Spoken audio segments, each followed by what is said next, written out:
I walked into the drive-in, and there they were, my best friend and my crush, laughing like I didn't even exist. My heart sank. I wanted to scream, but I didn't. I smiled. And that's when I started planning. It all started on a Friday night in 1997. The air smelled like popcorn, gasoline from the drive-in lot, and the faint sweet scent of cherry soda. The sun had just dipped behind the trees lining the parking lot, leaving long shadows stretching across the cracked asphalt. I was in my dad's old beat-up pickup truck, barely tall enough to see over the dash, gripping a bag of Reese's Pieces and clutching a VHS tape I'd rented from Blockbuster. Space Jam, because what else was cooler than Michael Jordan and Looney Tunes on the big screen? I had spent the whole week planning tonight, nervous, heart-pounding mixtape ready in my backpack, just in case there was a perfect moment to give it to her. My best friend Todd was supposed to meet us there just to hang out, or so I thought. The drive-in was alive. Teens clustered around cars. Someone was blasting Spice Girls out of a boombox, their laughter bouncing off the metal roof of the concession stand. The speakers in the lot squeaked, as usual, barely keeping up with the car engines, and the smell of popcorn mixed with the faint tang of gasoline and the occasional hot dog grill. The old neon marquee buzzed orange and white, casting flickering light across the gravel. It felt perfect. The kind of night you'd replay in your head years later and remember every little detail. And then I saw them.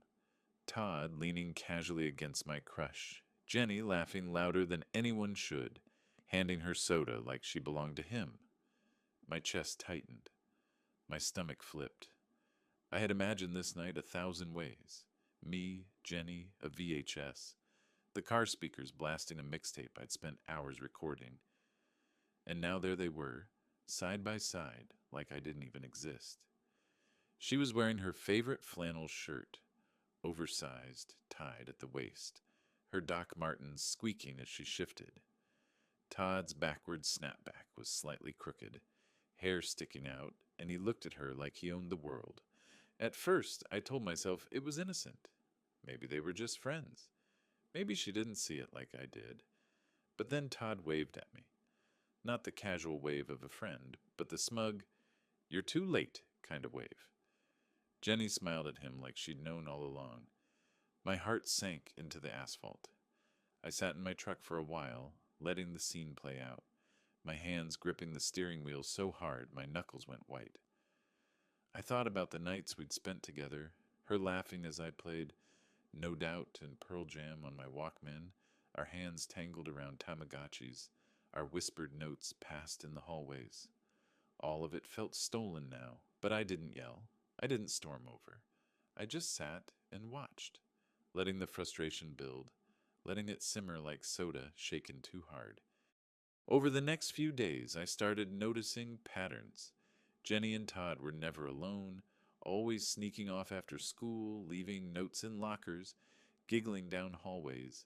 I found one crumpled pink note in my locker that wasn't meant for me. Meet me by the payphone behind the mall after school. Don't be late. J. My heart dropped every time I read it. I tried to rationalize it. Maybe it was innocent. Maybe I was overthinking. But every instinct screamed otherwise. I started collecting details. Every laugh, every whispered conversation, every tiny gesture. Polaroids I'd snapped when they didn't notice, notes they left behind. Oddly, the 90s were perfect for this kind of observation. No Snapchat, no Instagram, no way for secrets to hide. Everything existed in the physical world. Lockers, VHS tapes, Polaroids, payphones, mixtapes. I started planning. I didn't want to lash out. I didn't want to be obvious. Todd and Jenny had made the mistake of thinking they could enjoy their little secrets without consequences. I decided that Friday night at the drive-in would be perfect. I enlisted friends, the ones who worked concessions, the ones who owed me favors from arcade nights and skate park dares. I got permission, or at least collusion, to slip something onto the preview reels. When Friday came, the lot was packed. Neon light bounced off cars, the smell of popcorn and cherry soda mingled with the faint scent of gasoline, and the hum of engines filled the gaps between laughter. Todd was in his usual spot, leaning against the SUV, grinning like he was untouchable. Jenny was beside him, eating popcorn out of a shared bag, earbuds in, sharing some track I didn't recognize. They were completely oblivious. I snuck to the concession stand, whispering my plan to the clerk. He nodded, and I felt that thrill you only get in the 90s, plotting a harmless public humiliation that required timing, skill, and patience. I handed over a small VHS tape I'd made, a slideshow of Polaroids from the past month, interspersed with short audio clips of Todd bragging about his little victories over me in whispered conversations. Every time he said something stupid about me or tried to look like he owned Jenny, I recorded it. As the previews rolled, the lights dimmed and the projector flickered. Then the images appeared on the big screen. First Polaroids, Todd leaning close to Jenny at school, notes tucked into lockers, secret glances in the library. Then the audio, his voice echoing through the lot. Yeah, she totally fell for me. He never even knew. Gasps rippled through the crowd. People turned in their cars, craning necks to see. Jenny froze, her popcorn halfway to her mouth. Todd's confident grin vanished. I sat in my truck, heart pounding, feeling that strange mix of triumph and disbelief. I didn't yell. I didn't confront them. I didn't even roll my window down. The karma unfolded perfectly, right there in neon light, the smell of popcorn and the buzzing of the big screen speakers. Every teen in the lot knew. Everyone saw. By Monday, the story was everywhere. Todd got teased relentlessly. Jenny suddenly realized she had other friends. And my social life somehow improved, because people respected that I had stayed calm, collected, and let the 90s work their magic. It wasn't mean. It wasn't violent. It was justice wrapped in nostalgia, patience, and cleverness. Years later, when I think back, I can still smell the popcorn, hear the squeak of Doc Martens on asphalt, and see the glow of the neon marquee.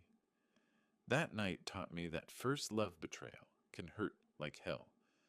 But timing, creativity, and patience can turn the pain into something quietly satisfying. And honestly, I still smile thinking about it. If you love this trip back to the 90s, feeling every awkward laugh, every first crush, and every little betrayal, hit that subscribe button. There's plenty more stories about first love, school secrets, and sweet, harmless revenge. Don't miss out. Who doesn't love a little 90s drama?